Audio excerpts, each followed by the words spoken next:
বিচার বিভাগের পৃথকীকরণ ও বিচারকদের শৃঙ্খলা বিধি সংক্রান্ত ঐতিহাসিক মাজদার হোসেন মামলার রিভিউয়ের ওপর আপিল বিভাগের রায় আজ। প্রধান বিচারপতি ডক্টর সৈয়দ রেফাত আহমেদের নেতৃত্বাধীন ৬ বিচারপতির আপিল বেঞ্চে এই রায় ঘোষণার কথা রয়েছে। এর আগে গত বৃহস্পতিবার এই মামলার রিভিউ আবেদনের শুনানি শেষ হয়।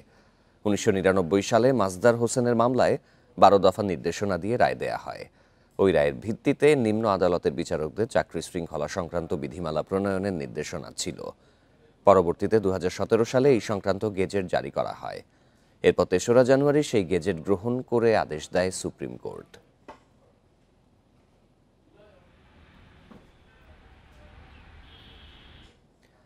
ওপরমহলকে খুশি করতে আওয়ামী লীগ আমলে সাজানো হয় অনেক জঙ্গি নাটক।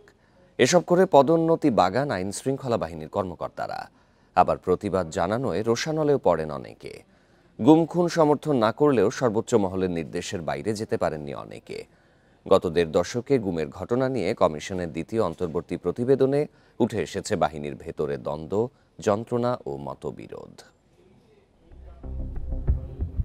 গুমের শিকার ব্যক্তিদের গুলি করে হত্যার পর ক্রসফায়ারে নিহতের দাবি করত বাহিনী। আলামত নষ্ট করতে নদীতে ফেলে দেয়া হতো অনেকের মরদেহ। গুম বিষয়ক কমিশনের দ্বিতীয় প্রতিবেদনে উঠে এসেছে এসব ভয়াবহ তথ্য। কমিশন বলছে, গুমের শিকার অনেক ব্যক্তিকে গুলি না করে ইনজেকশন প্রয়োগে হত্যা করা হয়। মরদেহ নিশ্চিহ্ন করতে জ্বালিয়ে দেয়া হয় ইটের ভাটায়। এছাড়া ট্রেন ও বাসের নিচে ফেলে হত্যার পর সাজানো হয় দুর্ঘটনার নাটক। এই বর্ণনাগুলো যারা প্রত্যক্ষদর্শী তাদের এবং ওই অপারেশনে যারা যারা ছিলেন উপস্থিত তাদের মধ্যকার কথা, কিন্তু এটা কিন্তু ভিকটিমদের না, এটা যারা পারপিট্রেটর বা ওই টিমের মধ্যে অন্তর্ভুক্ত ছিল যে সমস্ত সৈনিক বা জুনিয়র অফিসাররা, তাদের বক্তব্য নয়। আবার গুমের নির্দেশ অমান্য করায় কিংবা ভুক্তভোগীকে সহায়তা করায় অনেক কর্মকর্তাকে সমস্যায় পড়তে হয়। প্রতিবেদন বলছে, অনেক অফিসার নিরুপায় ছিলেন কারণ তাদের বাধ্য করা হয়। তারা এই ধরনের কাজে জড়িত ছিল এই কিলিং অপারেশনের মধ্যে, তাদেরকে তো নানাভাবে পুরস্কৃত করা হতো। যেমন ধরেন যে তারা বিভিন্ন অ্যাওয়ার্ডের যেটা আছে পুলিশের পিপিএম, বিপিএম বার এগুলো পাওয়ার ক্ষেত্রে, প্রাইস পোস্টিং পাওয়ার ক্ষেত্রে, তারপরে হচ্ছে প্রমোশন পাওয়ার ক্ষেত্রে, এই বিষয়গুলো ব্যাপকভাবে অর্থবিত্ত প্লট পাওয়া। বিগত আওয়ামী লীগ সরকারের দায়মুক্তির সংস্কৃতি ও কাঠামো এখনো বহাল আছে, যা তদন্তে বাধা তৈরি করছে, বলছে গুম সংক্রান্ত তদন্ত commission. Khaled Raihan, independent News, Dhaka. ভোটের সংখ্যানুপাতিক হার বিবেচনায় জাতীয় সংসদের উভয় কক্ষে প্রতিনিধি নির্বাচিত হলে আর কেউ স্বৈরাচারী হতে পারবেন না বলে মন্তব্য করেছেন ইসলামী আন্দোলনের আমির সৈয়দ মোহাম্মদ রেজাউল করিম। শনিবার বিকেলে রাজধানী সোহরাওয়ার্দী উদ্যানে সমাবেশে এই মন্তব্য করেন তিনি। বলেন, এখনও রাজনৈতিক পরিস্থিতির পরিবর্তন হয়নি। একটি দলের লোকজনের বিরুদ্ধে চাঁদাবাজি ও দখলদারির অভিযোগ উঠেছে বলেও মন্তব্য করেন তিনি। রাজধানীর সোহরাওয়ার্দী উদ্যান ইসলামী আন্দোলনের সমাবেশে যোগ দেন দেশের বিভিন্ন প্রান্ত থেকে আসা নেতাকর্মীরা। হাতে ছিল দলের প্রতীক, হাত পাখা। সমাবেশে পরে শোনানো হয় ১৬ দফা ঘোষণাপত্র। জনপ্রশাসনকে ঢেলে সাজাতে হবে। সমাবেশে অংশ নেয় জামাত, এনসিপি, গণ অধিকার পরিষদ সহ বেশ কয়েকটি রাজনৈতিক দলের নেতারা। দাবি জানান ভোটের সংখ্যানুপাতিক হারে সংসদে বিভিন্ন দলের আসন নির্ধারণের। ইতিমধ্যে উচ্চকক্ষের নির্বাচনে পিআর পদ্ধতিতে প্রতিনিধিত্ব নির্ধারণ করা হবে। এই দাবির পক্ষে জাতীয় নাগরিক পার্টি, এনসিপি সহ বাংলাদেশের প্রায় সকল রাজনৈতিক দল একমত হয়েছে। তাই আমরা বলতে চাই, কোন দু একটি দলের উপরে ভিত্তি করে দু একটি দলের কথায় সংস্কারের নকশায় পরিবর্তন আনা যাবে না। নির্বাচন কমিশনের প্রধানকে আমি বলতে চাই, আজকের এই সমাবেশ থেকে, এই জনসমুদ্র থেকে এই বার্তা যদি আপনারা বুঝতে ভুল করেন, পিআর পদ্ধতি ছাড়া নির্বাচন বাংলার মানুষ গ্রহণ করবে না। সমাবেশে ইসলামী আন্দোলনের আমির বলেন, সংসদে উভয় কক্ষে সংখ্যানুপাতিক পদ্ধতিতে প্রতিনিধি নির্বাচনের বিষয়ে বিভিন্ন দলের ঐক্যমত হয়েছে, যা বাস্তবায়নে গণভোটের দাবিও জানান তিনি। আগামী নির্বাচনে সংসদের উভয় কক্ষে অবশ্যই পিআর পদ্ধতিতে নির্বাচন দিতে হবে। যে যা যত শতাংশ ভোট পাবে সংসদে তাদের সেই অনুপাতি হারে আসন থাকবে। এই পদ্ধতিতে রাষ্ট্র পরিচালনায় সকলের মতের প্রতিফলন ঘটবে। কোনো দল জালেম হওয়ার সুযোগ পাবে না। মৌলিক সংস্কারে গড়িমসি হচ্ছে অভিযোগ করে তিনি বলেন, জুলাই গণ অভ্যুত্থানকে ব্যর্থ হতে দেয়া যাবে না। আল আমিন হোসেন, ইন্ডিপেন্ডেন্ট নিউজ, ঢাকা। ভোটের অনুপাতে আসন চাওয়া নতুন ষড়যন্ত্র বলে মন্তব্য করেছেন বিএনপি নেতা সালাউদ্দিন আহমেদ। তিনি অভিযোগ করেন, স্থানীয় সরকার নির্বাচন আগে চেয়ে জাতীয় নির্বাচন ব্যাহত করার চেষ্টা চলছে। এদিকে বিএনপির আরেক নেতা জয়নুল আবদিন ফারুক বলেন, আওয়ামী লীগের প্রেতাত্মারা বিএনপির বিরুদ্ধে এখনও সক্রিয়। শনিবার বিকেলে রাজধানীতে আলাদা অনুষ্ঠানে এসব কথা বলেন নেতারা।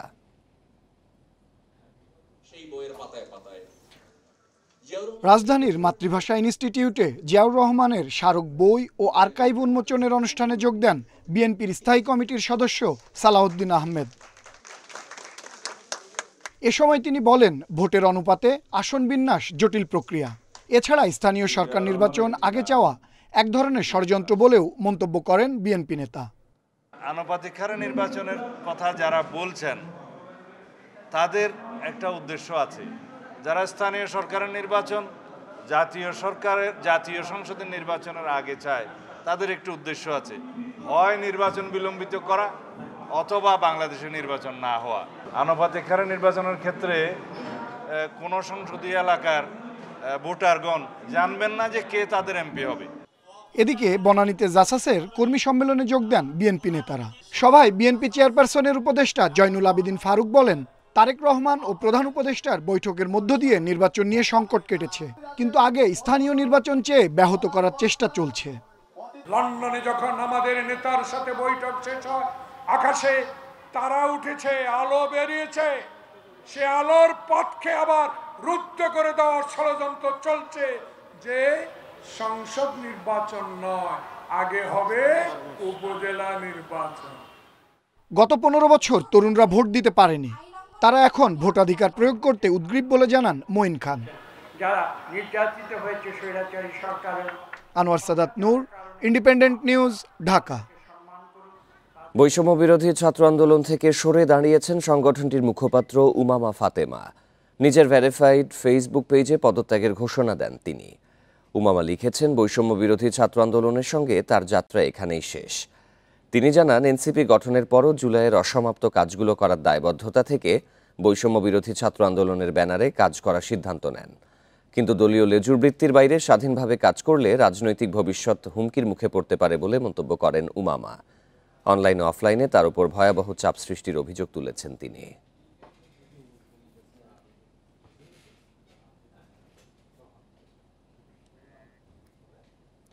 শাটডাউন ও মার্চ টু এনবিআর কর্মসূচিতে সারা দেশে বন্ধ এনবিআরের সব সেবা।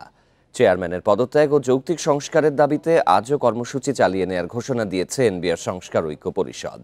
শনিবার রাজস্ব ভবনের সামনে অবস্থান শেষে সংবাদ সম্মেলনে এই ঘোষণা দেন তারা। জানায়, সরকারের সঙ্গে আলোচনায় আগ্রহী তারা, তবে এর আগে এনবিআর চেয়ারম্যানকে অপসারণ করতে হবে। পূর্ব ঘোষণা অনুযায়ী এনবিআর সংস্কার ঐক্য পরিষদের ব্যানারে সকাল থেকে রাজধানীর আগারগাঁওয়ে রাজস্ব ভবনের সামনে অবস্থান নেয় আন্দোলনকারীরা।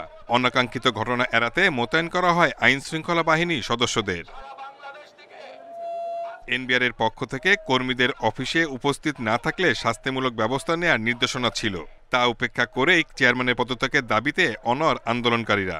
আমরা চাই একটা এনবিআর, যেখানে একটা সৎ শাসন প্রতিষ্ঠিত হবে, একটা যৌক্তিক সংস্কার হবে, আন্তর্জাতিক মানদণ্ডের একটা এনবিআর আমরা প্রতিষ্ঠিত করতে চাই। আমাদের দেয়ালে পিঠ থেকে গিয়েছে এবং আমাদের পিছু আর ফিরে যাওয়ার কোনো রাস্তা নাই। আমরা চাই বৈষম্যহীন এনবিআর, এটাই আমাদের একমাত্র চাওয়া। বিকেলে রাজস্ব ভবনের সামনে আয়োজিত সংবাদ সম্মেলনে ব্যবসায়ীদের পাশে থাকার আহ্বান জানায় এনবিআর সংস্কার ঐক্য পরিষদ। সরকারের সাথে সমস্যা নিরসনে আলোচনা বসতেও আগ্রহী তারা। এনবিআর সংস্কার ঐক্য পরিষদ কর্তৃক ঘোষিত 28 জুন 2025 খ্রিস্টাব্দ তারিখ থেকে ট্যাক্স, কাস্টমস ও ভ্যাট বিভাগের সকল দপ্তরে লাগাতার কমপ্লিট শাটডাউন যথারীতি চলবে। আমরা জুলাই মাস আসার পূর্বেই তার অপসারণ চাই, কারণ আমরা পুত পবিত্র হয়ে জাতীয় রাজস্ব বোর্ডের কর্মকর্তা কর্মচারী বৃন্দ আলোচনায় অংশগ্রহণ করতে চাই। সংবাদ সম্মেলনে জানানো হয়, 29 জুন থেকে সারা দেশের সব দপ্তর থেকে মার্চ টু এনবিআর কর্মসূচি পালিত হবে, তবে আন্তর্জাতিক যাত্রী সেবা চালু থাকবে। Shahid Ahmed, Independent News, Dhaka.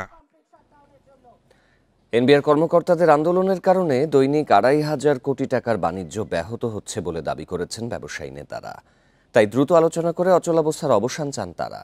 শনিবার রাজধানীর একটি হোটেলে শীর্ষস্থানীয় বিভিন্ন ব্যবসায়ী সংগঠন আয়োজিত সংবাদ সম্মেলনে তারা কথা বলেন। এ সময় তারা বলেন, এনবিআর চেয়ারম্যানের অপসারণ কোনোভাবে কাম্য নয়। প্রায় ১ মাস ধরে চলা এনবিআর কর্মীদের আন্দোলনে বড় ধরনের ক্ষতির মুখে পড়েছে আমদানি রপ্তানি নির্ভর ব্যবসা প্রতিষ্ঠানগুলো। দিন দিনে অবস্থা আরও ঘনীভূত হলে শনিবার সংবাদ সম্মেলন করে ব্যবসায়ী নেতারা। এ সময় জানানো হয়, কলমবিরতির ফলে প্রতিদিন ২৬০০ কোটি টাকার ব্যবসা ব্যাহত হচ্ছে। বন্দরে সময়মতো খালাস করতে না পারায় নষ্ট হচ্ছে কাঁচামাল। সংকট সমাধানে প্রধান উপদেষ্টার কার্যালয়ের নেতৃত্বে এনবিআর কর্মীদের সঙ্গে আলোচনায় বসার আহ্বান তাদের। ২৫০০ থেকে ২৬০০ কোটি টাকার মতো, এটা বলা যাবে না যে ক্ষতি হচ্ছে, ডিস্ট্রাপশন হচ্ছে, এবং এটা যে রিকারিং এফেক্ট সেটা হলো এনর্মাস। সমস্যা নিরসনের জন্য মোটেও সময় ব্যয় না করে প্রধান উপদেষ্টার কার্যালয়ের নেতৃত্বে সরকারের সংশ্লিষ্ট মন্ত্রণালয় এবং বিডা যৌথভাবে আন্দোলনরত কর্মকর্তা কর্মচারীদের সাথে আলোচনায় বসা অতীব জরুরি। এদিকে চেয়ারম্যানের পদত্যাগ সহ কয়েকটি দাবিতে আজও কলমবিরতিতে এনবিআর কর্মীরা। তবে ব্যবসায়ী নেতারা বলছেন, এনবিআর চেয়ারম্যানের পদত্যাগের দাবির কোনো যৌক্তিকতা নেই। যে আপনি চেয়ারম্যানকে রিমুভ করে দিবেন, তাইলে মানে শুধু আমরা আপনার সাথে আলোচনায় বসবো। হু আর ইউ টু ডিসাইড? তো কালকে বলবো যে আপনার এই মেম্বার সাহেবকে রিমুভ করেন, পরশুদিন বলবো যে ওই কমিশনার সাহেবকে রিমুভ করেন, তারপরে তার সাবঅর্ডিনেট স্টাফরা তাকে সেটা ডিমান্ড করবে। এটা তো হতে পারে না। বাস্তবতা হলো যে আমরা তাদের কাছে জিম্বি। আজকে যেটা আপনারা লক্ষ্য করছেন, এটা কিছুই না। এটা অ্যাকচুয়ালি ক্ষমতার একটা বন্টন নিয়ে ঝগড়া হচ্ছে, টাকা পয়সার বন্টন নিয়ে ঝগড়া হচ্ছে। মাঝপথে আমরা হচ্ছে বিপদগ্রস্ত। দেশের আমদানি রপ্তানি ও অর্থনৈতিক অবস্থাকে সচল রাখতে কোনো পূর্ব শর্ত ছাড়াই শাটডাউন কর্মসূচি সহ সব কর্মসূচি প্রত্যাহারের আহ্বান জানান ব্যবসায়ী নেতারা। Mehedi Hasan, independent News, Dhaka. আগামী বছর শেষ হচ্ছে গঙ্গার পানি বন্টন চুক্তিটির মেয়াদ। তাই পানির ন্যায্য হিস্সা আদায়ে ভারতের বিপক্ষে এখনই আওয়াজ তুলতে হবে। ফারাক্কার বিরূপ প্রভাব ও বাংলাদেশের স্বার্থরক্ষায় আন্তর্জাতিক পর্যায়ে কাজ চলছে। শনিবার রাজধানীতে আন্তর্জাতিক ফারাক্কা কমিটির এক সেমিনারে এসব কথা জানান বক্তারা।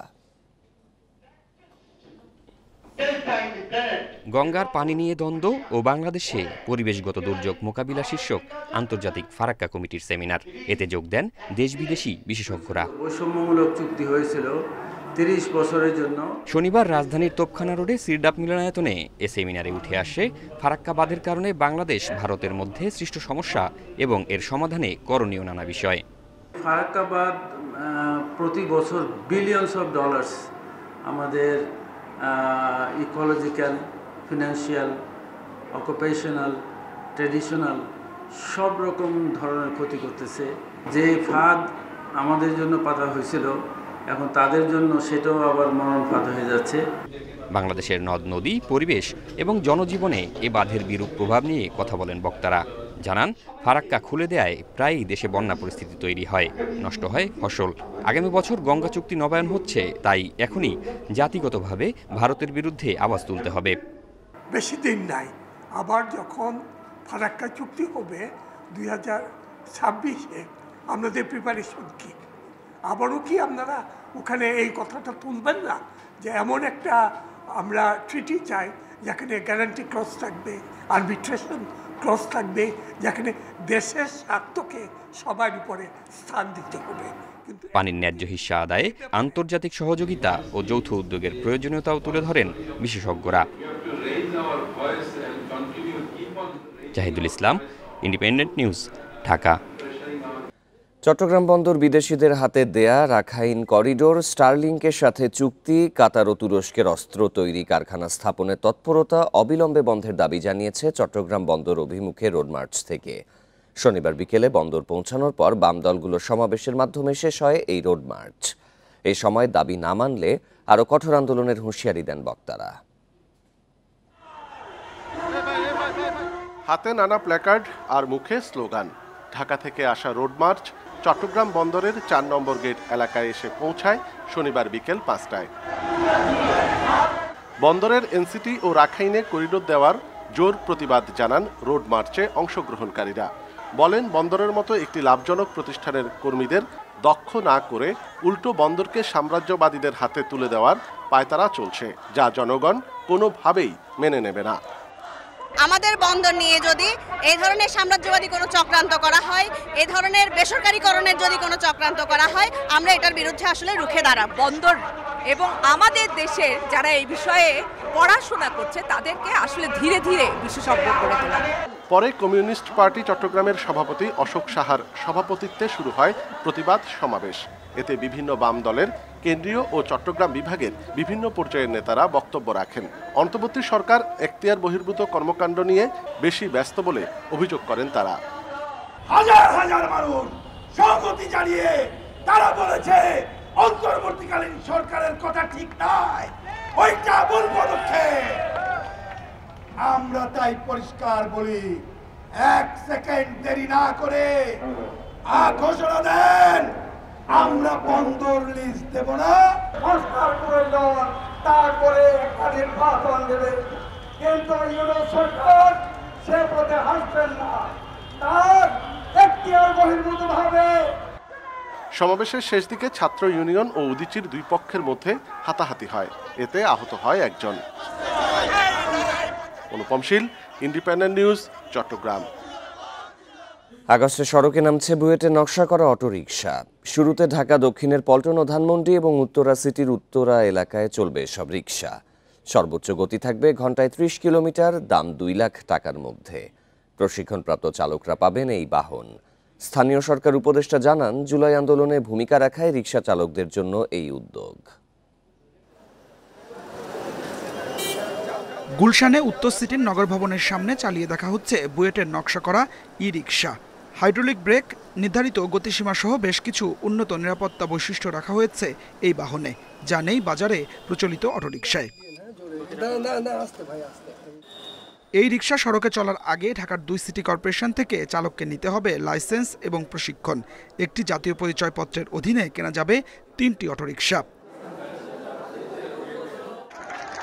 এর আগে দুর্ঘটনা প্রবণতা সহ বেশ কিছু কারণে কয়েকবার ব্যাটারি চালিত অটোরিকশা নিয়ন্ত্রণের উদ্যোগ নেওয়া হলেও সেই উদ্যোগ ব্যর্থ হয়েছে বারবারই।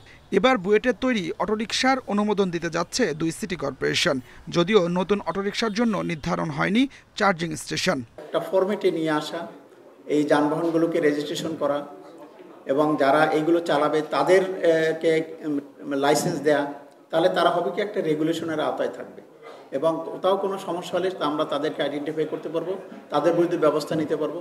ই রিকশা নামানোর আগে চালকদের প্রশিক্ষণের ব্যবস্থা করবে সরকার। এজন্য 54 লাখ টাকা ব্যয়ে 300 প্রশিক্ষক তৈরি করা হচ্ছে।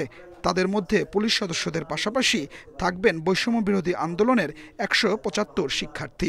গ্র্যাজুয়ালি এই প্রথম রিকশাগুলো যারা কিনবেন তারা মার্কেটে নামতে থাকবেন এবং অন্য রিকশাগুলো গ্র্যাজুয়ালি এখান থেকে ফেজ আউট হবে। সেটা পুরো ফেজিং আউটটা একদম সায়েন্টিফিক এবং গ্র্যাজুয়াল প্রসিডিউর শুরু করবো, কোনো জোর জবরদস্তির মধ্যে আমরা যাবো না, এটা একটা বড় বিষয়। আর এইসব রিসপেক্টেড জোন থেকেই আমরা যারা রিকশা চালাচ্ছেন তাদেরকে আমরা ট্রেনিং দিয়ে রিকশাগুলো নেওয়ার ক্ষেত্রে আমরা প্রায়োরিটাইজ করবো। প্রাথমিকভাবে ঢাকা দক্ষিণ সিটির পল্টন ও ধানমন্ডি এবং উত্তর সিটির উত্তরায় বুয়েটের ই রিকশা চলবে বলে জানিয়েছেন স্থানীয় সরকার উপদেষ্টা। এখন যেরকম কোনো নিয়ম নেই, তো আপনি চাইলেই কালকেও 10,000 রিকশা ঢুকে দিতে পারবেন ঢাকায়। তো এইটা আমরা প্রত্যেকটা জোন ওয়াইজ নির্দিষ্ট থাকবে রিকশা এবং ওই রিকশাগুলো ওই জোনেই চলবে এবং এটার এখন যে তথাকথিত অবৈধ বলে তাদের উপর বিভিন্নভাবে নিপীড়ন করা হয়, ঘুষ চাওয়া হয় কিংবা মাঝে মধ্যে শাস্তিমূলক ব্যবস্থা যাওয়া হয়, এটা আর থাকবে না। নতুন ই রিকশা চলাচল করা সড়কগুলো থেকে ধাপে ধাপে তুলে নেওয়া হবে বর্তমানে চলাচল করা অটোরিকশাগুলো। Adilur Rahman, Independent News, Dhaka. Dengue নিয়ন্ত্রণে সিটি কর্পোরেশনের জনসচেতনতামূলক কার্যক্রমে সাফল্য আসেনি, তাই এডিস মশার বংশবিস্তার রোধে আবারও অভিযান, জরিমানায় নজর দিচ্ছে ঢাকার 2 সিটি কর্পোরেশন। এরই মধ্যে জনপ্রশাসন মন্ত্রণালয়ের কাছে ম্যাজিস্ট্রেট চেয়েছে দক্ষিণ সিটি, আর উত্তরে 4 ম্যাজিস্ট্রেট দিয়েই চলবে অভিযান। ধানমন্ডির 7 নম্বর রোডে সরকারি কর্মকর্তাদের কোয়ার্টারের পেছনে জমে থাকা পানিতে জন্মেছে এডিসের লার্ভা।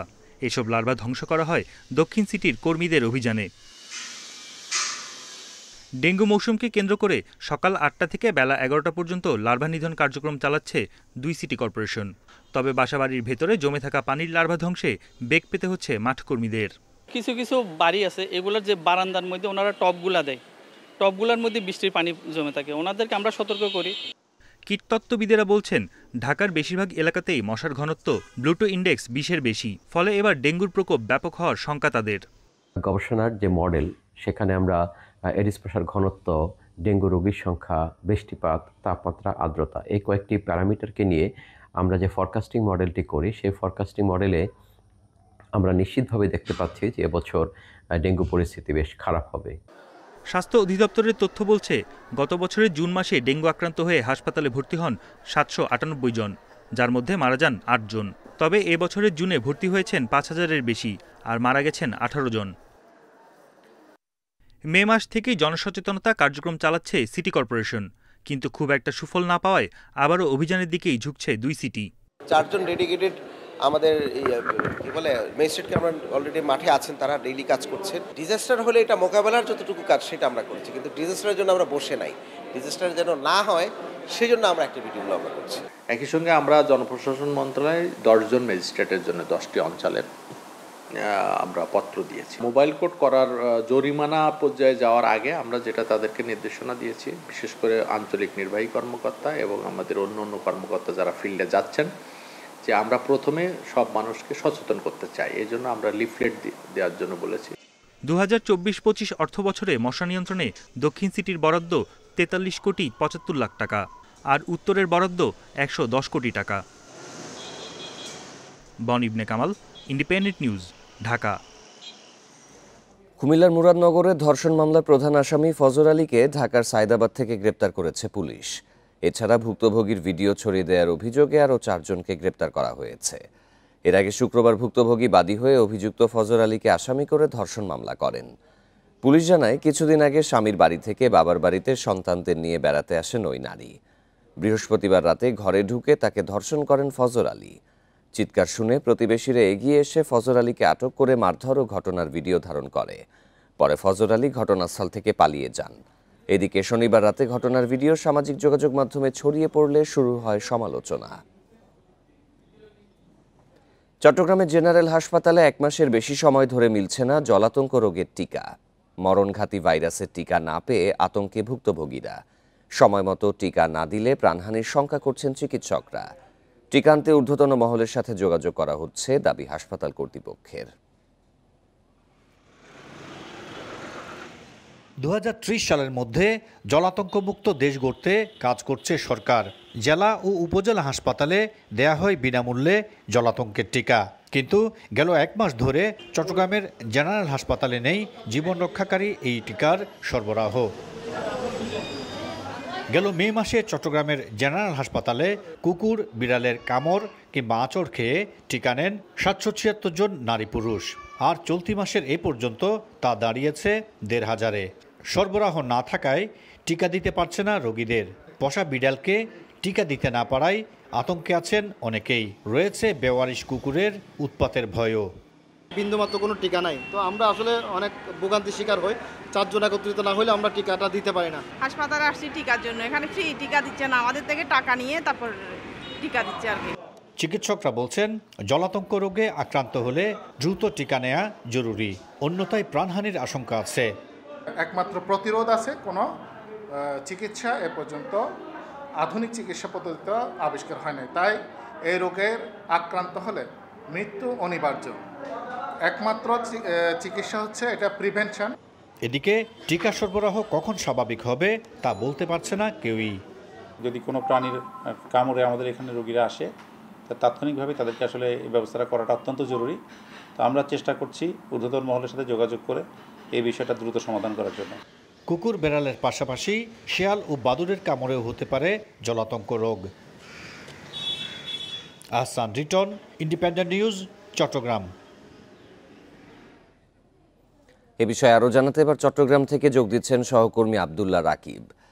রাকিব, প্রায় ১ মাস ধরে হাসপাতালে টিকার কোনো সরবরাহ পাওয়া যাচ্ছে না, কর্তৃপক্ষ এ বিষয়ে কি জানিয়েছে?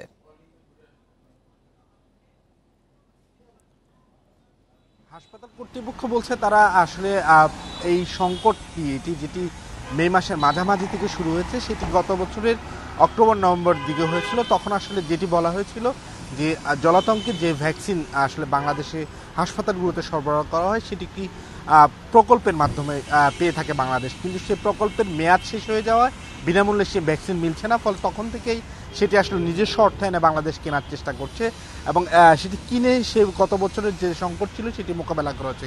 কিন্তু সেই সংকটটি এই বছর মাঝামাঝিতে এসে সে আবারও দেখা দিয়েছে এবং চট্টগ্রামের স্বাস্থ্য কর্মকর্তারা বা স্বাস্থ্য প্রশাসন যারা আছেন, সিভিল সার্জন কার্যালয় থেকে যারা আছেন তারা বলছেন যে তারা এই সংকটের কথাটি ইতিমধ্যেই স্বাস্থ্য অধিদপ্তরে জানিয়েছেন এবং সেই মোতাবেক তারা চাহিদাও পাঠিয়েছেন প্রায় 5,000 ভ্যাকসিনের।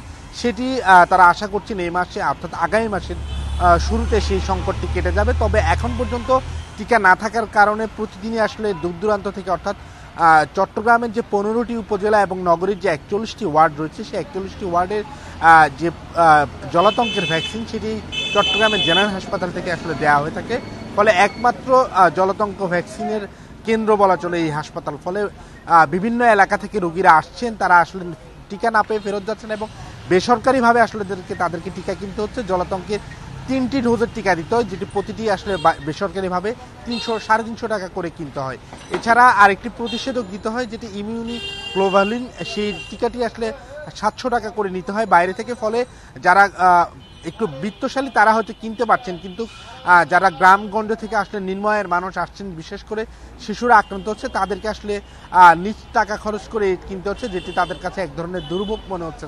তারা বলছে সরকারিভাবে এই টিকার সরবরাহটি যাতে দ্রুত যে সংকট রয়েছে সেই সংকটটি কাটানো হয়। জলাতঙ্ক রোগের টিকার সংকট দেখা গেছে চট্টগ্রামের জেনারেল হাসপাতালগুলোতে, জানাচ্ছিলেন সহকর্মী আব্দুল্লাহ রাকিব।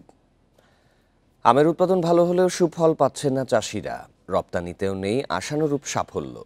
চলতি মৌসুমে 38টি দেশে 5,000 টন আম রপ্তানির লক্ষ্যমাত্রা থাকলেও এখনও পর্যন্ত হয়েছে মাত্র 935 টন। আধুনিক প্যাকেজিং হাউসের স্বল্পতা, কোয়ারেন্টাইন প্রক্রিয়া ও অধিক বিমান ভাড়া বড় প্রতিবন্ধকতা বলছেন সংশ্লিষ্টরা। সুফল পেতে কার্যকর পদক্ষেপ নেয়ার পরামর্শ কৃষি অর্থনীতিবিদদের। দেশে এখন আমের ভরা মৌসুম, কিন্তু ফলন ভালো হলেও ঈদের দীর্ঘ ছুটি সহ নানা কারণে এবার আমের বেচাকেনা তেমন জমে ওঠেনি, বাড়ছে না রপ্তানিও। চাষিরা বলছেন রপ্তানির জন্য আম সংরক্ষণের সঠিক ব্যবস্থা নেই। রাজধানী ছাড়া অন্য কোথাও তেমন শীতলীকরণ সুবিধা নেই, ফলে আন্তর্জাতিক মান অনুযায়ী প্যাকেজিং ও গ্রেডিং করা যাচ্ছে না। রপ্তানিযোগ্য আম উৎপাদনের জন্য সরকারি প্রকল্প থাকলেও এর সুফল তেমন মিলছে না। রপ্তানি আমরা ফ্রেশ আম করব না আসলে প্রসেস করব, এই ব্যাপারগুলো কিন্তু পরিষ্কার হতে হবে চাষিদের ক্ষেত্রে। কারণ আমরা যদি প্রসেসে যাই তাহলে আমরা নার্সিং খরচটা কমে যাবে আমাদের, তাহলে আমাদের উৎপাদন খরচ কমলো, আমরা চাষিরা বাঁচলাম। আম রপ্তানিতে বেশ কিছু চ্যালেঞ্জ রয়েছে বলে দাবি প্রকল্প পরিচালকের। জানান সঠিক সময়ে কার্গো ভাড়া সহ সার্বিক বিষয় নিয়ে কৃষি মন্ত্রণালয় কাজ করছে। এয়ার ফেয়ারটা আনস্টেবল থাকে, কখনো অনেক বেড়ে যায়। আর একটা বিষয় হলো যে এয়ার স্পেস পাওয়া যায় না, এয়ার স্পেসটার একটা সমস্যা আছে। এই দুইটাই হলো এখন মেজর প্রবলেম। এই দুইটা মেজর প্রবলেম যদি কাটিয়ে ওঠা যায় তাহলে আমাদের মনে হয় ভালো হবে। আবার এবার আমাদের একটা গুড সাইন আছে, এবার কাতারে আমাদের ম্যাঙ্গো এক্সপোর্ট হচ্ছে। রপ্তানির জন্য কূটনৈতিক তৎপরতা বৃদ্ধির পাশাপাশি আম চাষাবাদের ধরনের পরিবর্তনের তাগিদ বিশেষজ্ঞদের। আম কূটনীতি আমাদেরকে বাড়াতে হবে, উৎপাদন এলাকা পরিদর্শন করাতে হবে এবং সেখানে দেখাতে হবে যে আমাদের যে আম সেটা গুড এগ্রিকালচার প্র্যাকটিসেস অনুসরণ করা হয় এবং আম যেটা রপ্তানি করা হয় এটা উন্নত মানের এবং ভালো আম। কৃষি সম্প্রসারণ অধিদপ্তরের তথ্য মতে এবছর আমের উৎপাদন হতে পারে 28 লাখ টনের বেশি। গত বছর রপ্তানি হয়েছিল মাত্র 1,321 টন। Shahid Ahmed, Independent News, Dhaka. এই ছিল সকাল 9টার বিরতিহীন সংবাদে। সব খবরের আরো বিস্তারিত জানতে চোখ রাখুন ফেসবুক, ইউটিউব এবং এক্সে। আমন্ত্রণ আমাদের পরের আয়োজনে।